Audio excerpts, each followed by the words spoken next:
જય ઈસુ. સંતોની કેડીમાં આપ સૌને સુસ્વાગત. માથી 5:10 કહે છે, ધર્મને ખાતર જુલુમ વેઠનારા પરમ સુખી છે, ઈશ્વરનું રાજ્ય તેમનું છે. આજે 13મી ઓગસ્ટ સંત પોન્સિયન અને સંત હિપ્પોલિતના તહેવારની ધર્મસભા આજે ઉજવણી કરે છે. સંત પોન્સિયન વડા ધર્મગુરુ હતા. સમ્રાટ મેક્સિમસે બંને સંતોને દેશવટો લીધો. તેઓએ સાર્દિનિયામાં દેશવટો ભોગવ્યો ને ત્યાં કોરીમાં તેમની પાસે સખત મજૂરી કરવામાં આવી. પણ તેઓએ પ્રભુ ઈસુની માફક દુઃખો સહન કરી શહાદતને ધીરજથી સ્વીકારી લીધી. સંત હિપ્પોલિત રોમન પુરોહિત હતા. 3જી સદીના પ્રારંભમાં થઈ ગયા.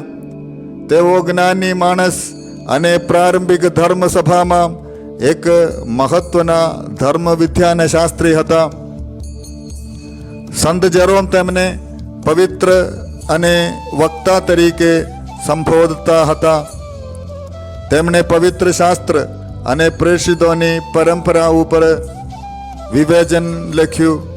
તેમણે રોમ ખાતે શુભ સંદેશની ઘોષણા કરી અને શ્રદ્ધાનું રક્ષણ કર્યું.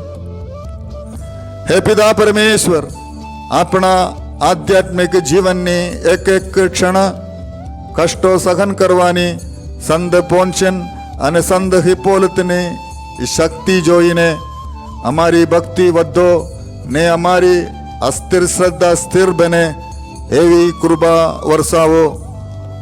પ્રણામ મારિયા, કૃપાથી પૂર્ણ, પ્રભુ તારી સાથે છે.